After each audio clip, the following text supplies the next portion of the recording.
Hello, there's my viewers. Okay, they're starting to increase. Hi guys, it's Ani here. If you are just now tuning in, welcome. If you just got done listening to the webinar for planning, welcome again. Thank you. We're just going to hang out here for a few minutes and let everybody get logged in because I'm seeing the numbers go up here a little bit on my screen. And I will take a drink of coffee. I'm one of those people that drinks it at 2 in the afternoon. So I hope everybody is having a great week and is getting ready and excited for the Great Give. We've got a lot of good stuff planned this year.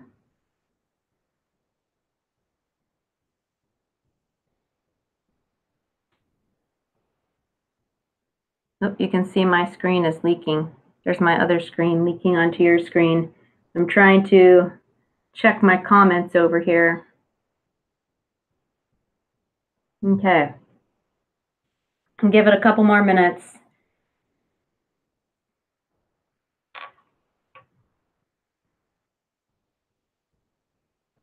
So just so everybody knows, you are muted. If you have a question, type it into the chat section to your right. And I will probably not answer those questions throughout. I'll collect them, and then at the end, I'll go through and answer them just so that I can keep with the flow of the it. So.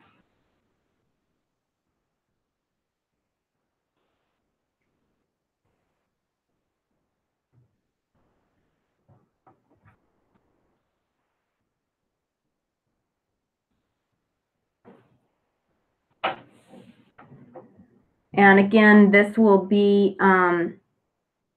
this webinar will be live. The other one is already public. I already made it public on YouTube. So this one will be public and there for posterity. So you can come back and view it at any time or share it with board, staff, volunteers, or just look at it and pause it to grab a look at a certain slide. And I am going to go ahead and get started. I'm going to be mindful of everybody's time. So Kitsap Great Give, April 24th, 2018. This year we are doing it a little bit early, so all our timelines are bumped up a little bit. If you don't know what the timeline is, do go to kitsapcommunityfoundation.org, go to the Kitsap Great Give link in the top menu and click the drop-down option that says nonprofits, and that will take you to a page that has a plethora of information just for you. Workbooks, guidebooks, tons of stuff. So let's talk about marketing. Here's our sponsors. We actually have more sponsors than this. Cole messaged me a little bit ago. It was actually yesterday, I think, late last night, early this morning, that we have some more sponsors. So this will be updated, which brings up a good point. As you are marketing, be sure to thank the sponsors. Be sure to put this image that you see right here, and I'll give it to you. You'll be able to download this image and plop it on your own materials. Include it on as many things as you can, because if it were not for these guys, we would not have prizes. We would not have a bonus pool. The people that are listed in this are the people that are creating our bonus pool. And especially our media sponsors, these guys help us in so many ways by making community partnerships with us, giving us ridiculous amounts of advertising for very low cost. Mattress Ranch, it looks odd that they're a media sponsor, but actually they make a commercial for us to show on TV, and BCAT airs promos for us on their channel. So be sure to thank all our sponsors. And remember, despite the fact that marketing is very serious and involves a lot of spreadsheets, it's actually supposed to be fun. Today's training is for everybody. If you're new, if you're not new, I don't want to say old, but even if you're old, that's okay. If you just want a refresher course, I'm old. It's not the only way to do things, not the only way to approach marketing. It's absolutely not more than the tip of the iceberg for what you could do. It won't guarantee that you'll be successful. It is not a social media boot camp. If you do not know how to use Facebook or set up your Facebook account, we do have a tutorial for that on the Kitsap Community Foundation website. You can always call me. My contact information will be up at the end. But that's not what this is today. It's also not a reason to panic. Just because I list a bunch of stuff you can do does not mean you have to do it. It's just a suggestion. It might not be right for you. You need to pick what's right for your organization and the place your organization is at. We're going to talk about some marketing planning, some basic social media strategies, a little bit about gamifying, matching and challenges, peer-to-peer, and most importantly, telling your story. The more time you put in now, the better it will be, the happier you will be, the less stressed you will be. You do not want to wait to plan out your advertising. I'm going to talk about hard advertising versus soft. So soft means if you get an email from me, you'll notice that I have the Kitsap Great Gift logo in my email signature. You will notice that I'm talking about it on Facebook, that, hey, it's time to get ready. Hey, it's time to register. What I'm not doing is saying, give me money. Don't forget that you're going to donate to me on this day. Here's my goal for the Great Give. And I'm not making pointed, direct asks. So that's the difference between soft advertising and hard advertising. Soft advertising you can do anytime you like, any time of the year you like, all the way up until the very end. Perfectly fine. We do ask that participating nonprofits do not make the hard asks until I'm saying March 26th here because that is the first Monday, but the 24th is 1 month ahead of time. You can do the 24th. I have stuff that I'm setting up to launch on the 24th because a lot of my audience is online on Saturday. So that's up to you. But I'm saying 26th right here, but don't let that throw you. That's just the first Monday. So don't wait until the 26th to set your goals, create your rules, and ask volunteers to help you. And do that right now this minute. But don't launch all that stuff until the 24th/26th, depending on how much you want to put in first on work on a Saturday. And that's up to you. Tools we provide you. We give you a lot of infographics, how the Great Give works, how the bonus pool works, how to maximize Facebook and tweeting and marketing and 5 steps and all that kind of thing. So use those tools that we have given you. All of them are available on the Kitsap Community Foundation website. If you go to the Great Give website, you won't find them because they're not there. Go to the nonprofit page on the Kitsap Great Give link on the Community Foundation website, and there you will find Giving Day in a box. Lots of tools, lots of workbooks and guidebooks, and actually the planning guide, Shane and I, we decided we were changing that to say workbook because that made more sense to us. So it now says workbook if you have the old planning guide. Don't be thrown off. There's templates that you can use for social media planning, for budgeting, for role assignment, all of those things. Use your guidebooks. There's timelines in there that you can go by. On a lot of these slides, I'll have these little tips. Be sure that you have a clear call to action in every communication. If you want your donors to pass on the word, if you want them to make a donation, if you want them to do whatever, never assume they know what you're talking about. So, general marketing schedule. So March 26/24, all the way up to April 24th. Once you start that active promotion, what's that general schedule going to look like? You want to start leveraging your networks. You want to begin sending active promo emails, send out your print materials, whether it's flyers, hanging posters, doing yard signs, whatever that is. 2 weeks prior, you want to really amp up the digital promos and really engage all your networks. If you're going to start making phone calls to major donors and chatting them up, that's a great time to do it.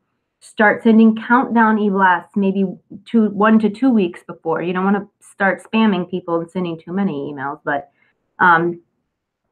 plan an engagement plan for the day of. So on April 24th, you want to be very active on social media.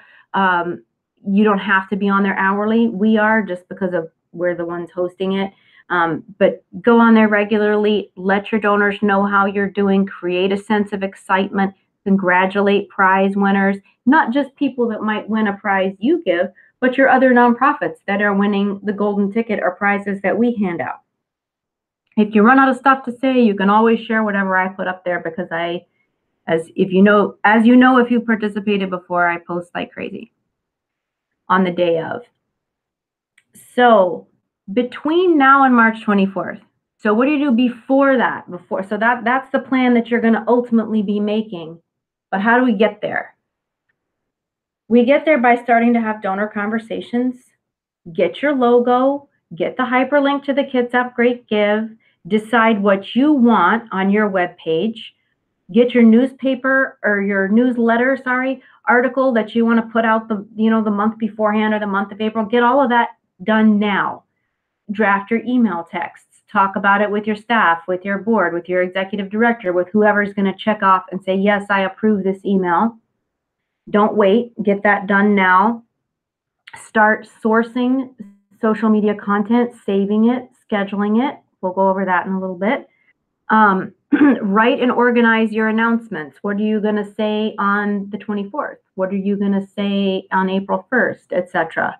So start getting all of that stuff now. And this last one I want to point out is kind of important. Don't create new communication channels unless it would benefit you. Just because a lot of people do Twitter and because I'm talking about Twitter doesn't mean you need to do Twitter or Facebook or Instagram or whatever. Pick what's going to reach the audience you want to reach. If you really want to reach the demographic that's using Twitter, okay, then go for it. But don't start trying to create more work for yourself that will not benefit your goal in the end. Not every communication needs to be an ask, even though you're in the hard marketing time period. A lot of donors will simply appreciate a story about how you help the community. We'll get to that in a minute. You want to really leverage the network of you and your supporters. And I say staff where appropriate. For some larger organizations, staff are not allowed to fundraise. So be sure that you know whether or not you're able to ask your staff to engage, and if so, in what way they can engage, and that you're not crossing any lines there. Start conversations online. This is going to be so important. We're going to talk about the new Facebook algorithm and how conversations are key. Reach out personally to your donors between March 24th and April 24th, or 26th if you don't want to do it on Saturday.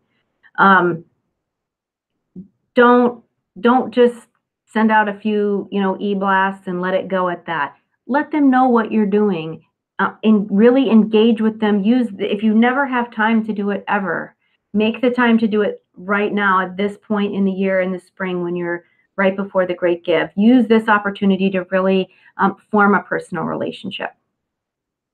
Hey, I just discovered something new. If I hit the twirly on my mouse, it goes backward. The slide goes backward. You learn something new every day. Okay, so where were we? Sending countdown e-blasts, sharing each other's promotional activities. So when I say each other's, I mean other nonprofits. So I might say, oh, look at this great video from the Humane Society. They're participating in the Great Give too, just like we are. You can find out what we're doing at the Kitsap Great Give on our website. But meanwhile, look at this cute video of puppies.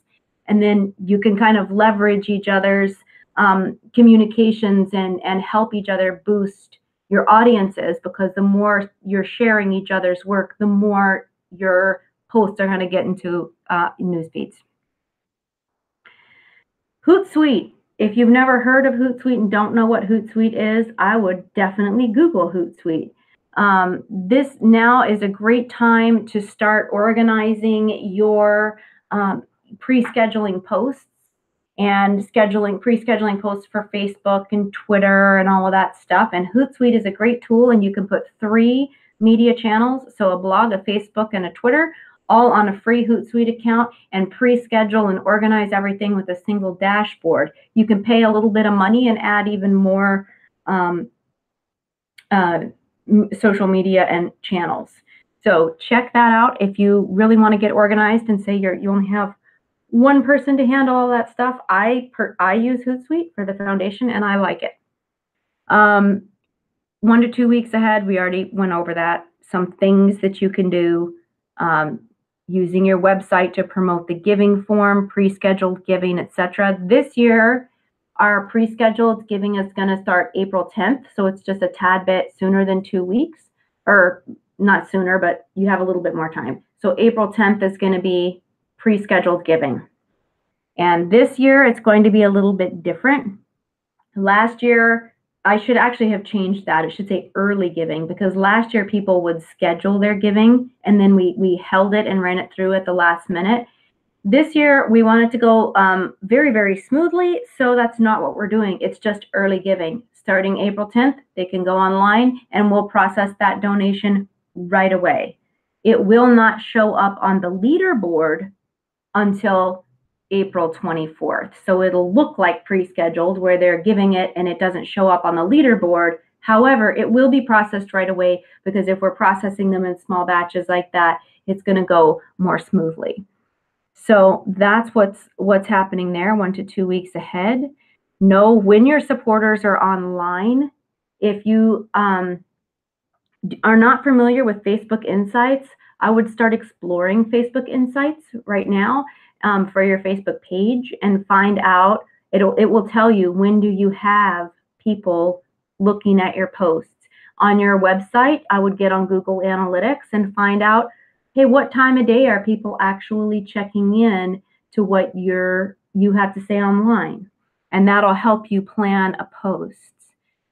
The big day, again, you're going to need to post often, mix a lot of visuals in your post, and you're going to have to use live video or some kind of video to really amp up your reach.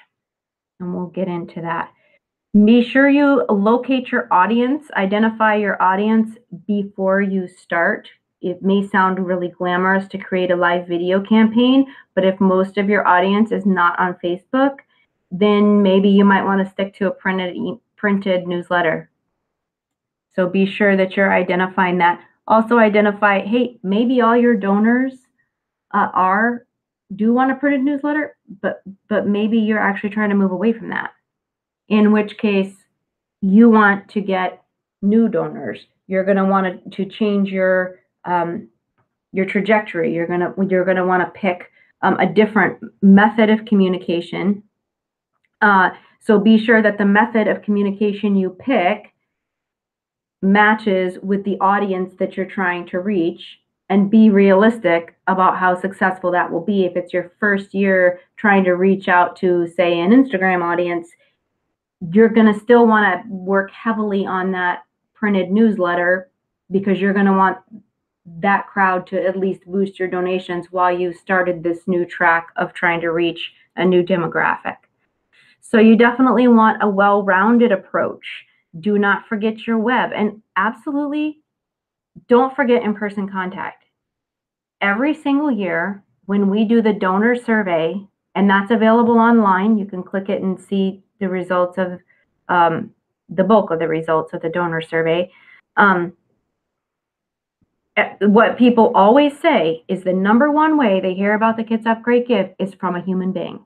And we were a little suspicious of that after the first year, and so we amended the question on the survey, and we said, when you say from a human, do you mean with their voice face-to-face or via social media?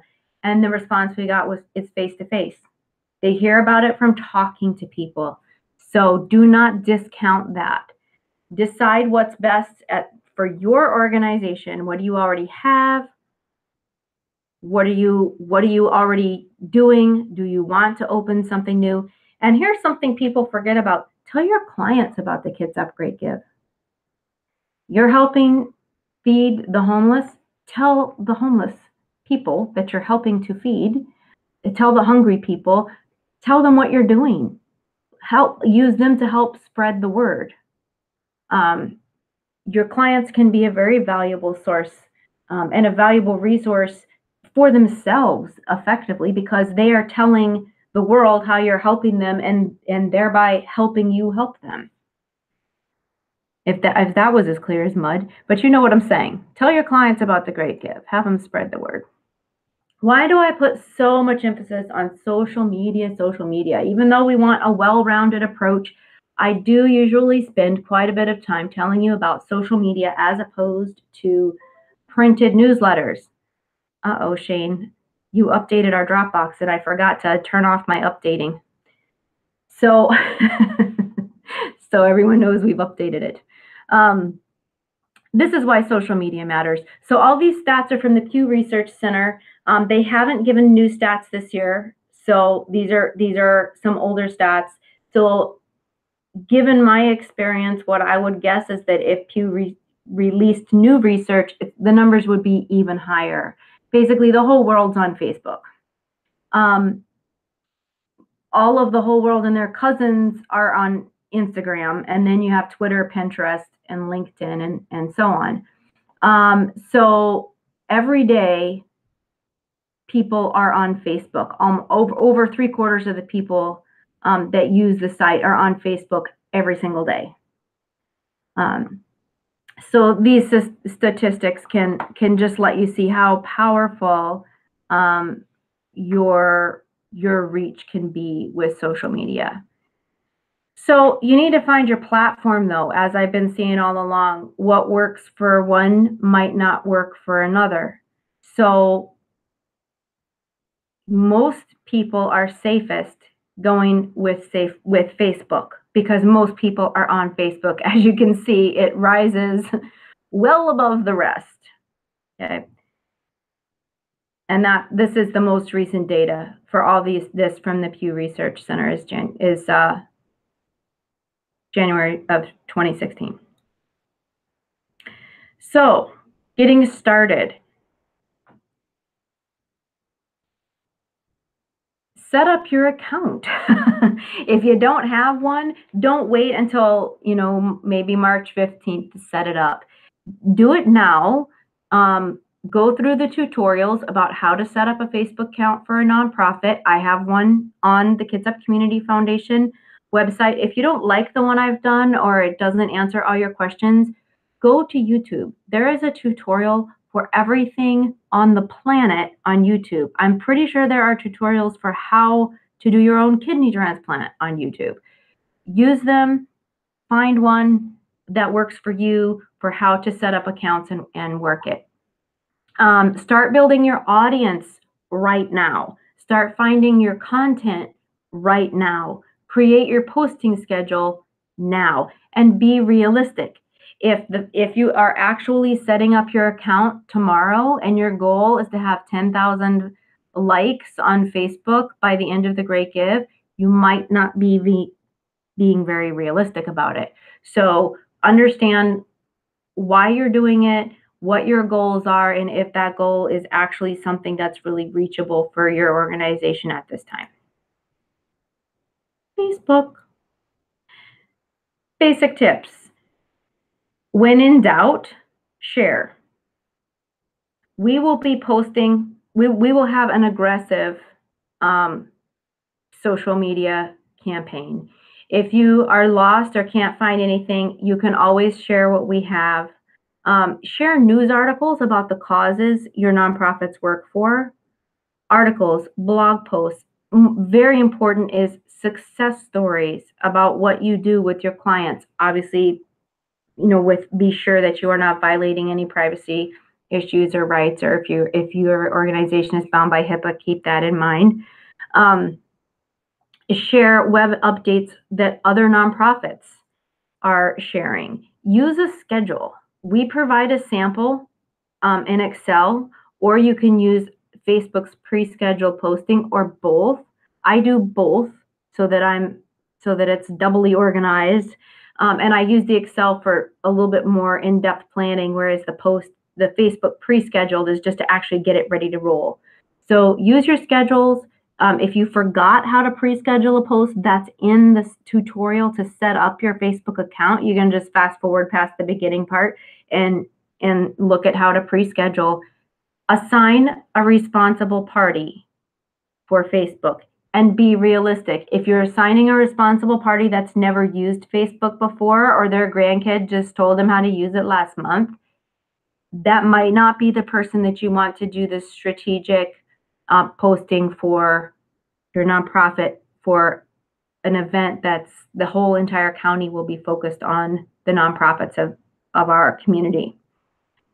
Use your network to act as ambassadors. So they want to interact on your page. And I'm going to go into that into detail in a minute. They have to interact on the page and spread the news.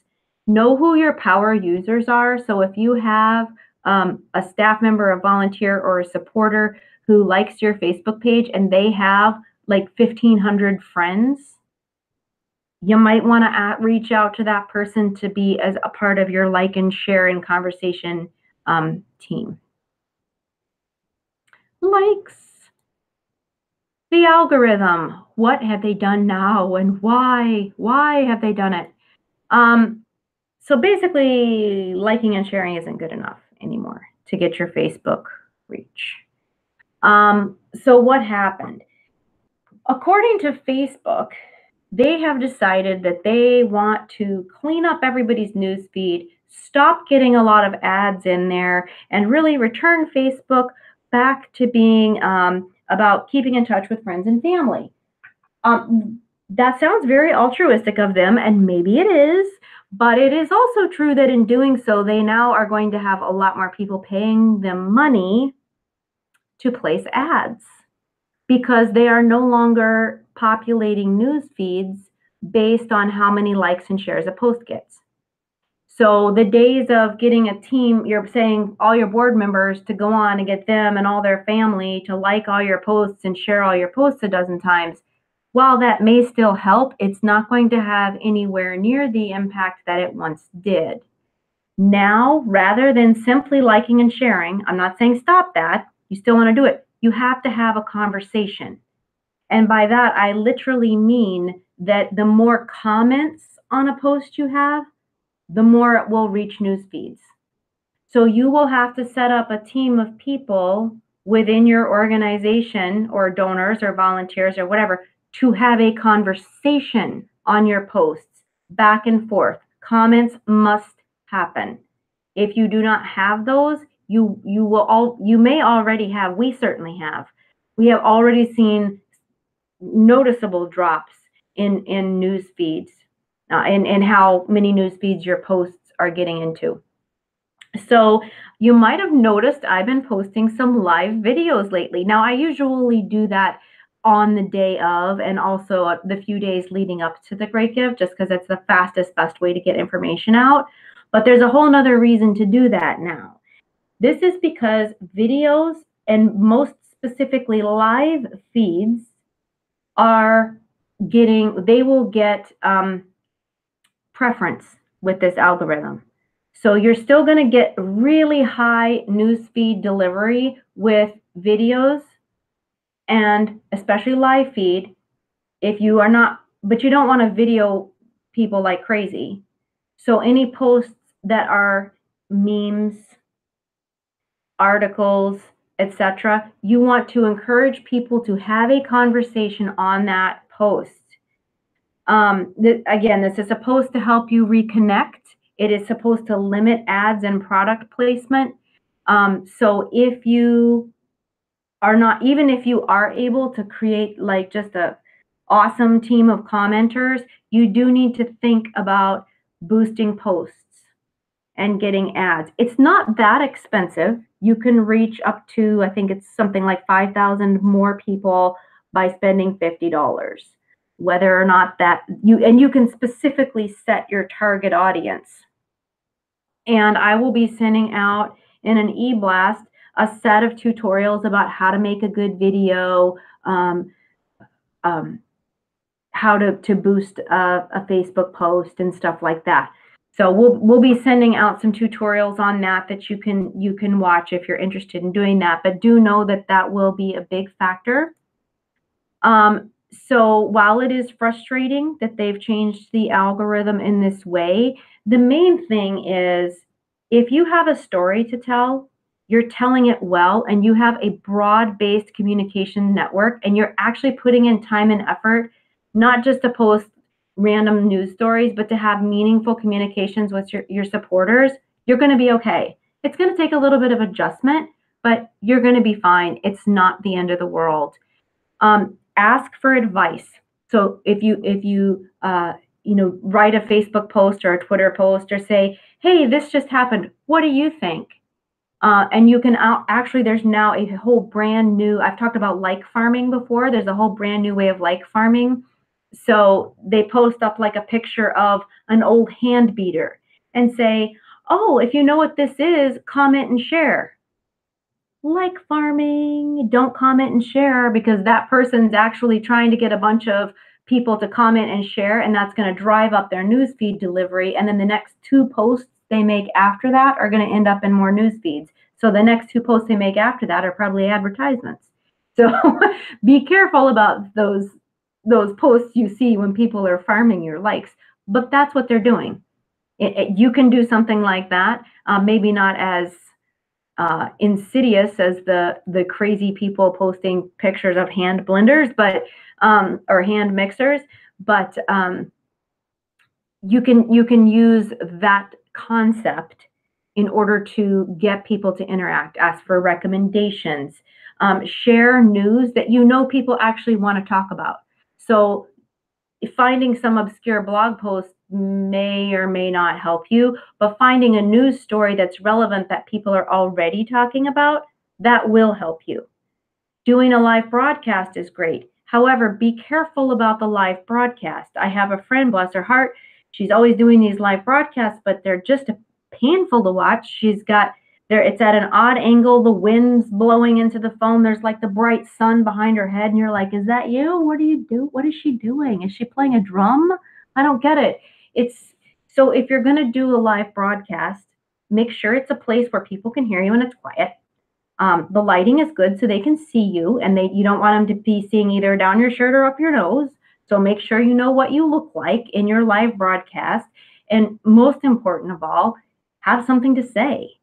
Have dates and deadlines that you want to give to them. Maybe you want to talk to one of your best volunteers and say, hey, you guys, I'm just going to spend a few minutes talking with my volunteer, John over here, who's going to tell you all about what's so great about our organization. And spend 10 to 15 minutes talking, and then that's it. You don't want to do, a 2-hour special, just 15 minutes, long enough to get that live broadcast out there and have a couple people like it, and then shut it down, and then make it public so that that live broadcast continues to be posted on your website. There'll be a little option at the end after you do it that you can say make it public and repost it. I recommend doing it on a phone. Live broadcasts are made to do. They're set up to work better on a smartphone than on a laptop. So that's something to keep in mind. Be creative with the opportunities that you are making for discussion. And when I say use other media, I mean you refer people to your Facebook page from your website, or every comment has a link or a picture or video that you put on Facebook. Take that link and put it in an e-newsletter and say, hey, everybody, we had a live feed where we interviewed our volunteer John 2 days ago. And if you missed it, you should check it out. It's awesome. Here's the link right here. And then people will be clicking on that specific video from your email, and that's going to up your count, and it's going to end up into more and more news feeds. Ask people to share it on their personal pages. So here's a great way that nonprofits can work together. And hopefully this isn't too boring, because I'm just looking I'm talking on this slide a long time, and I just have like the little wooden F there. So there's no like dancing penguins to keep you entertained. Sorry. So a great strategy nonprofits can use is, say you reach out to 5 other, say you work in the arts. your nonprofit works in the arts. So you're going to reach out to 4 other nonprofits that also work in the arts. And you decide that the 5 of you are going to be a team. And you're going to help share and like and support each other's posts and help get the word out so that the arts in our community gets more funding. Because ultimately, while we do want to support our organizations, the Great Give is meant to be a way to bring the nonprofit community together to raise awareness in the general community of what nonprofits do. So you can use that opportunity to create a team and ask the people on their team, don't just share it on their organizational pages, share it on their personal pages, because the algorithm will read that as a human being's interest, and you will get into more news feeds by doing it that way. Now there's also a choice that followers can make when people like your page. They can't just like it, they also have to follow it. So they need to like the page, they need to follow the page, and when they follow your page, they can click an option that says see first. So I follow a lot of pages, but I don't always see what they post. It doesn't show up in my newsfeed unless I specifically say, I really want to know what these guys are doing, and ask them to see first. So when you send out your next e-newsletter, don't just say, hey, like our Facebook page. Say, like us, follow us, put us first in your newsfeed. Make that ask as a call to action. Okay, Twitter. Basics. What is it? Most people know what Twitter is now. It's a microblogging site. They increased your number of characters you can use, so that's a good thing.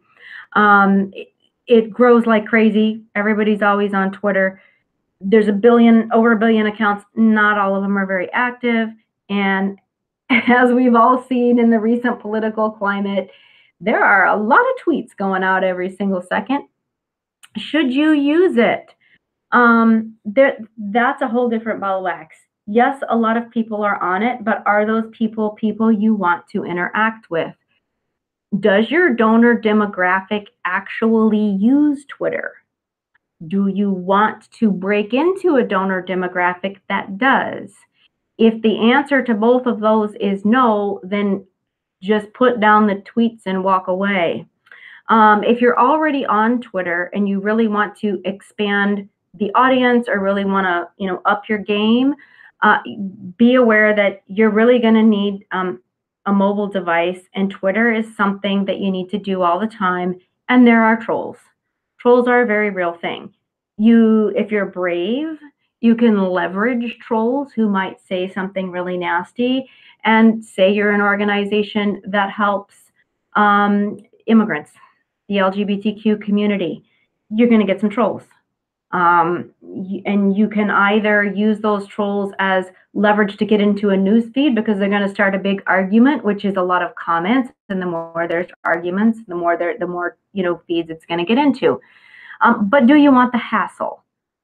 And if a volunteer is doing it, can the volunteer handle that? So think about all of those things as you are thinking about doing Twitter. Building your audience. I still like BuzzSumo. I've liked BuzzSumo for a few years. Everyone always hears me talk about it, but there's ways you can find out who's your key influencer, what's being tweeted. You can follow them. I used to do an advanced training. I did that last year that went into great detail about the etiquette of Twitter. And I'm not going to do that here. You can go back. It hasn't really changed. And you can go on our YouTube channel and view that old advanced social media training and just fast forward to the part about Twitter etiquette if you really want to. But be sure that you do know that there are some things that you really shouldn't do. It's rude. And be sure you know how to join in conversations and you know what's going on there. What you can post. Thank you to sponsor staff, volunteers. Use the Twitter widgets and apps. So in addition to BuzzSumo, there's a lot of widgets that Twitter has that you can find out who's tweeting about topics you're interested in, like share, follow, retweet. Reach out to a local celebrity or a national celebrity that has local roots or ties. and see if they'll retweet your stuff. That's kind of like the magic fairy dust that you can sprinkle on your Twitter account, is to get a celebrity with ties to your organization to help you out there. Words of caution: it takes a lot of attention. If you check your Twitter account once a week, that's probably not going to help you build a vast Twitter following. Looking at what the community foundation does on Twitter is likely not going to be the best example of how you should proceed, for a couple of reasons. One is, I don't put an incredible amount of time crafting new Twitter followers, because most of our followers just aren't on Twitter. It's not the best way for me to reach. I do make sure I have updated pictures and have relevant information and post on Twitter at least once a week, and I respond when people tweet back at me. I respond. But I also use Twitter as more of a broadcast unit to broadcast what the foundation is doing. That might not be the type of posts you need to make. And I cover that in the advanced training that is already online, that you can rewatch if you're interested in that. So have realistic expectations of what Twitter will bring you, and understand if you are creating your own content or if you are curating content from others and sharing it. And just have a really clear idea of how much work it's going to take and what benefits you're going to get out of it before you delve in and put a lot of energy into Twitter. Email marketing tips. Segment your list now. Segmentation is your friend. Who are your major donors? Who are the lapsed donors, etc. Get that all cleaned up now so you know what you're doing. Emailing is super important. You would be surprised at how important email is. An example is that we recently did we do an annual seminar for estate planners to help them learn how they can help their clients with their estate planning and help them give to charity, and what are some benefits for their clients and that kind of thing. So people will notice a mailing, a snail mail, and they'll set the card on their desk. They won't always act on it, but if you send them an email with a link, they will act on that very quickly. If you use an email program and you're seeing that you don't have a lot of open rates, and you make some changes and suddenly get that into people's boxes, you will see an automatic uptick in your responses. It matters. You need to have the design be readable. Do not put picture as text only. If you need to do that for whatever design reason, have alternate text, because not a lot of programs, but specifically Microsoft Outlook does not allow background pictures, and will not always cooperate and download the images, even if they right-click and say download image. So don't use only pictures for text. Make sure your contacts are correct. Have killer content. Again, I already mentioned you can use your email to direct people to Facebook posts. The subject line is the #1 way that you're going to get put into the spam folder. If it has discount, donate, money, any of those red flags in there, know the difference between a newsletter and an e-blast. So a newsletter is going to have a lot of information in it. If you really want to emphasize a certain point, you might want to consider an additional standalone e-blast to get that point across. Otherwise, it's going to be kind of lost in the shuffle. Include not just a Facebook like button in your email, put a share button in there as well. That way, it's not that people are just liking your page or going to your page, but they're sharing that newsletter on their page. And that's really what you want. All of this, of course, boils down to telling a story. The whole reason that we want all these strategies and plans and spreadsheets and all that is because you're trying to tell a story. People respond to stories, not statistics. So Your audience is going to listen more actively and be more willing to participate and comment on a story than they are on a bunch of statistics. It also gives your audience power. And this is one of the things, and not just the surveys that we send out, but that other institutions send out and collect data on as well. What donors always say makes them most happy about giving and makes them most want to engage is they're empowered. They can change something. They can change their world, the whole world, one other human being's world, and they like it. Humans at their heart, most of them are good people that want to change the world in a positive way. So when you're telling a story, your audience can change how that story ends. They get to pick what happens. Are we going to donate and help little Johnny have his school supplies this year, or little Susie and her mom get into safe housing? What's going to happen? So where do you look for these stories that you're telling? Look at your clients, your volunteers, donors, staff, and your board. Of course. So basically, look everywhere. No, you're honing in on specific types of stories. So when you're talking to a client, you're going to talk about the client story. What are you going to ask them? What in life brought them to the organization? Did they come to a new country? Did they lose their job and therefore their home? Did they fall ill? Did they experience a mental illness? What happened that brought them to the organization? How did they feel?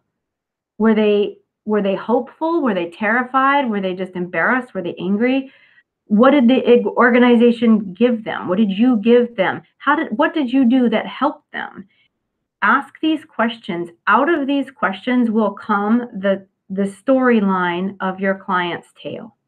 Donors, how did you find out about us? Why did you want to give? Of all the places in the world you could go to help, there's hundreds of charities. Why us? What's your favorite thing? And here's this last question is important. How has supporting our organization helped you make the world better? You can ask these questions in a one-on-one interview and a live Facebook broadcast. You could ask these questions right if the donor or client wants to remain anonymous. You could change their name and write that story in an e-newsletter. There's a lot of different ways you could present the story, but this is how you get it. Here are, like I said, this is not the only way to do it. Here are some questions you can ask to get that story. Volunteers and board. Why are you here and involved with us? You could volunteer in many different places, or you could be home and watching reality TV, but you're not. You're here. Why? What do you wish people knew about us? If you could go out as a volunteer and a board member and clear up any misconceptions you see in the community, what would you want to do? Why do you stick with us if sometimes life doesn't go perfectly? Volunteering and being on a board doesn't go perfectly either. Why do you stay? How is what you do with us changing your community? What do you see? Staff, similar questions. How do you see the impact of our organization directly in the Kitsap community? What do you see in our future? What do you wish people knew about us? Ask these questions. These are your stories. In addition to all of those stories, you have the story of your organization. What's your founding story? What's your focus story? What's your strength story? How did this begin? How did you get here? How does your work impact the community? How has your focus changed? Who is the community exactly that you're helping? Because there'll be smaller targeted communities within the larger community of Kitsap. So you may have the LGBTQ community within Kitsap. If people don't understand that community exists and how important it is and how many services they need, they're not going to understand why they should donate to you or give you a grant or do anything. So you've got to tell your focus, your strength. Don't be afraid to tell a story about how something went wrong. It can be a way to explain how your organization has grown and changed and become the fabulous thing that you are today. Where are you going? How does your vision line up? And also your impact story. Now, this might be confusing. So we have a focus story, like how do we impact clients, and a strength story. Um, how are we helping people? How is that different from our impact story? The impact story is how you make a change in the larger community, what that change is, and your strength story is how you do it in a different way than everybody else. So yes, you help with the arts. Yes, you're the 5 people in your awesome social media team, those other 4 nonprofits. They help people in the arts too, but they don't do what you do. Why should the donor donate to all of you? Why not just one of you? Why is it important to support specifically your nonprofit's mission? That is your strength story, how you're different. And your impact story so the strength story is a little more nuanced. And then the impact story is how you're helping your community and therefore how the donor can help the community. Because it's you want to impress upon the donor that it's not just that they're giving you money to help the community, it's that they're helping. They have a direct impact through you, and that will be important to them to feel empowered that they can do that. And it's also the truth that you're empowering not only your clients, you're also empowering their community to help them. So as I've gone on, with this great rhapsodizing about this, it is important to remember that the stories need to be relevant to the giving day. So yes, you want to develop these stories, and maybe even the foundation I have a little, it's not little anymore, the spreadsheet it's a story bank where we kind of keep, people come to us and say, hey, I just want to tell you this. And I'm like, great, I'm going to write this down. And with their permission, I might reuse that story. So you want to keep those, but as you're retelling them, make sure that this is about the Kitsap Great Give, and you're pulling it all together. You're picking stories with a common theme and or going out and getting stories with a common theme that's going to relate to your goal for the giving day. Also keep in mind, as you're creating the story, how do your donors like to be engaged? So don't put a lot of energy into a live Facebook feed if that's not really your goal to grow Facebook, and most of your donors use a newsletter, just so. And I'm not saying that to, some people might think, well, yeah, we're not dumb. Of course, we're not going to do that. But remember, you have a lot of extra work here. You're going to be working with a lot of volunteers. So it's easy for people to get super excited and just kind of go off in a direction, and they may need to be refocused. So be prepared to do that. And think about, not to be crude about it, but your best return on investment, your best ROI. So if you have 20 great stories, but there's 2 of them that really stand out that are like, okay, so these 2 stories, these are the ones that will really help people understand why the Great Give is so important to us. Why giving on this specific day, not on Christmas Day, not on Thanksgiving Day, but on this day. Why is it so important? Be sure you pick those stories. Be creative. Like I said, you could do one thing that I really like to watch people do is a day in the life of story, where you're kind of checking in throughout the day with hey, this is so-and-so who's our client. This is what they go through every day to get their teeth brushed and get their clothes washed when they don't have a home. And this is their life, and this is how it works. And then at the end of the day, how can you as a donor make this person's tomorrow different? That's a really powerful story to tell. Don't skip over those kinds of stories. Don't be afraid to use animation or pictures if you don't want to put a client on or no one's comfortable with that. Why pictures matter. I go over this every year. People retain much more information if it's paired with a picture. Tweets get more engagement. Facebook posts get more engagement. And remember, engagement's what's going to drive your news feed. And I have here, quick online gifts are emotionally driven. What I meant to say there is gifts. There shouldn't be a T. So that's why that doesn't make any sense. But this is what the pictures do. They're drawing attention to call to action, and they're getting people to engage.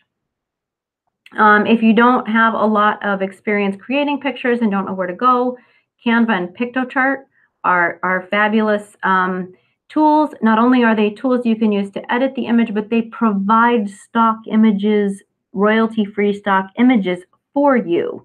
So I would Google Canva and PictoChart, and I use those. I've used those before. They're great tools. And use a template. You don't need to reinvent the wheel. If you're putting in your story, your pictures, and your stuff, it's going to be original.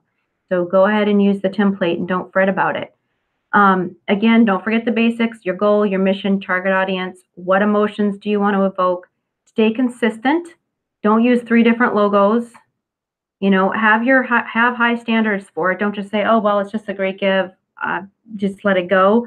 Remember, the whole county is going to be looking at all our nonprofits. So put yourself into it. Put your effort into it. Again, don't forget, people talk about face-to-face. Number one way they hear, get out there, be creative, use a challenge, use gifts, follow the rules with your gifts. In-person events are great. Engage local businesses. Using a peer-to-peer options is important. Peer-to-peer is our fundraising pages. So don't forget to engage with people and engage with your staff, your board, your volunteers to create those fundraising pages. If you've tuned into this webinar and not the first webinar, what I'm calling the peer-to-peer, the fundraising pages, is the option that we provided last year. We're doing it again this year, where you can create, excuse me, I have a cough. You can create individual pages where board members can raise money for your organization through the Great Give, or you can use it in a second way to raise money for specific programs within your organization. And there is a live tutorial online that shows me setting up those fundraising pages in both ways and shows you how to do it. There's the one from last year. It hasn't changed in how to do it. It's just that the dates I said in that year have changed. So you can watch it now. I'm going to be updating those dates and reposting that on the Kitsap Community Foundation website very, very soon. So you'll be able to watch that tutorial, have your board and volunteers watch it, and they'll know how to set up those peer-to-peer fundraising pages. So you can get creative with that. And I talk a little bit too in the video about how you can be creative with those pages. So what are we doing? While we're telling you to do all of this advertising, what are we doing? Well, first, we provide you with quite a bit of tools, sample social media posts that you can use, e-blast. I even pre-wrote a newsletter article for you. It's in your workbook. You can use that. Video tutorials, checklists. I'll be sending regular e-blasts out. You can call Shane and I at any time. We will also be advertising on Kitsap Transit, Washington State Ferries, every single local newspaper, magazines, television specials, regular commercials, BCAP promo spots, you name it. An 80,000 person countywide mailing. We're doing it. We're hitting all the stops there. So this is what we will be doing to advertise the event at large. I will also be providing you with templates, not just templates, but actual completed collateral that you can hand out. So postcards, all different size posters, from 8.5 by 11 flyers to a full-on like movie size poster. If you want to grab that and send it off to the guy you use for your printing and have them print it, you can print full-size posters. You can take that logo that we provide you, and you can slap it on anything from hats to t-shirts to pins to coffee cups to whatever you want to create. Yard sign templates, all kinds of different things that all you have to do is print it and go. I will provide you with ones that are just for the Great Give, and also with a design that has a place where you can plop in your logo. If you don't have the right software to put that in, you can simply print off your logo on a sticker like a mailing label, then print off the piece with the place to put your logo and stick that sticker on there, and you can hand it out. There's table tents that can be put up in restaurants and all kinds of things. So we provide all of that for you. You do not have to be a graphic designer in order to participate. Hashtags and handles. Here is our social media resources for this year. And remember that we do not have a separate page for the Kitsap Great Give, a separate Facebook page. It's all through the Kitsap Community Foundation, all through one page.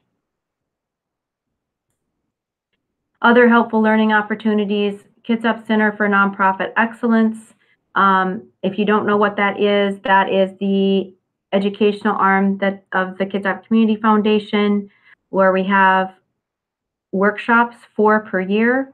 The next one coming up is strategic planning on March 22nd. We're doing that in conjunction with Washington Nonprofits. If you've never attended one of the Washington Nonprofit workshops, they are excellent. I'm really looking forward to this one. And the one in June is how to keep your Giving Day donors with Mazreen Treyes. And she's spoken before for us. She's given workshops before. She's a very dynamic speaker, great, and it's really timely, so you can get tips on how to keep all those donors that you'll be getting through the Kitsap Great Give. You can register for any of these now. You can go online to kcnestrong.org and register for any of those now, although we will start actively promoting this workshop right here in the next week or so. You can register for whatever you want. So that is something we offer. Things you need to do now: register. Registration closes February 28th. If you're used to that March deadline that we used to have, remember we're doing it a couple weeks early, so the registration closes early, February 28th. If you do not register, none of this will matter because you cannot participate. Get your profile updated, get your materials downloaded, get set up on the Kitsap Community Foundation website under the Great Give menu item, the nonprofit dropdown. Click that link. On that page that has all your oodles of info, there is a giant link that says important dates. Click that link. That link will tell you when the online giving starts, when the registration deadline is, the deadline for updating your profile, when the mailer will go out, all that stuff. Go back to that page continually and update or check those links and check all of the stuff that we're adding. You will not be able to get your posters and things yet. They're ready, but I haven't activated those links yet. I will be doing that in the next couple of weeks so that you can start to prepare your stuff to hand out. Contact us if you have any questions. Shane is your gal. If you have technical questions about registering, about your status with Washington State, whether your nonprofit needs to be registered, if you want to set up your own bonus pool that your board members have created or whatever, and you need a little advice with that, give her a ring. If you have a question about promo, if you want to be involved in the BCAT interview this year, give me a call or an email. Okay. If you have a question on sound publishing insert, let me know what that is, and I would be happy to help you with that. If you just have a general question, you're not really sure who to talk to, that's our main number right there. Give us a call. Chantal can probably answer the bulk of your questions and get you situated right away. So just give her a call and we'll get all of that situated. I am going to hang out for a couple minutes and answer a few questions that have come in, but if you have to go, it is 3 o'clock. Thank you for joining us. Hang on 1 second. I'm going to check on these questions and I will get those answered for you.